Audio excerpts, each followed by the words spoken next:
Hi friends, అందరు ఎలా ఉన్నారు? ఈరోజు మన రెసిపీ ఏంటంటే మజ్జిగ చారు లేదా మజ్జిగ పులుసు అని కూడా అంటారు.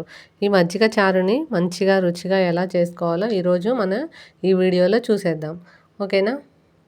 ఫస్ట్ ఒక కప్పు నిండా పెరుగు తీసుకున్నాను నేను.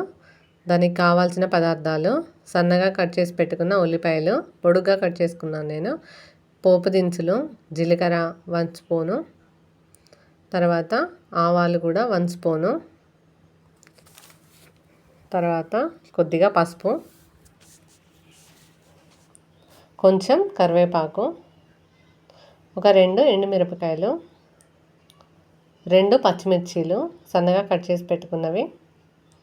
ఇంక ఇప్పుడు మనం సన్నగా కట్ చేసి పెట్టుకున్న కొత్తిమీర, ఇంకా రుచికి సరిపడా ఉప్పు. మనం ఇప్పుడు ప్రాసెస్ విధానంలోకి వెళ్ళిపోదాం. ముందుగా ఒక గిన్నె తీసుకొని తగినంత ఆయిల్ వేసుకుందాం. గిన్నె కూడా హీట్ అయింది కాబట్టి ఆయిల్ వేసుకుంటున్నాం. ఆయిల్ వేసుకొని 1 స్పూన్ ఆవాలు, 1 స్పూన్ జీలకర్ర, కొంచెం కరివేపాకు,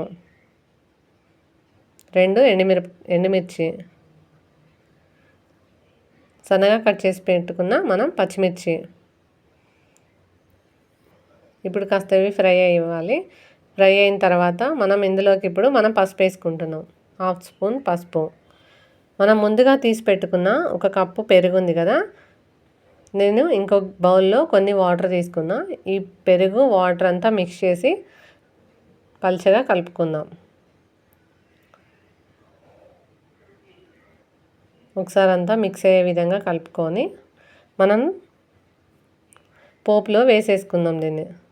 చూడండి, మజ్జిగ చారు, ఉల్లిపాయలు సన్నగా కట్ చేసిన ఉల్లిపాయలు, అలాగే కొత్తిమీర,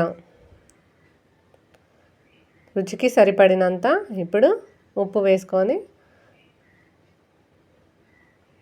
1 స్పూన్ ఉప్పు వేసుకుందాం. చూడండి, మజ్జిగ చారు రెడీ అయిపోయింది. ఈ వీడియో కనుక మీకు నచ్చినట్టయితే లైక్ చేయండి, షేర్ చేయండి, అలాగే కామెంట్ కూడా చేయండి. సబ్స్క్రైబ్ చేయడం మర్చిపోకండి. ఓకేనా ఫ్రెండ్స్? నేను చేసిన మజ్జిగ చారు మీరు కూడా ట్రై చేసి కామెంట్ బాక్స్లో మెన్షన్ చేయండి. ఓకేనా? చూడండి ఫ్రెండ్స్, ఎండాకాలంలో చలవ చేసే మజ్జిగ చారు. Bye friends.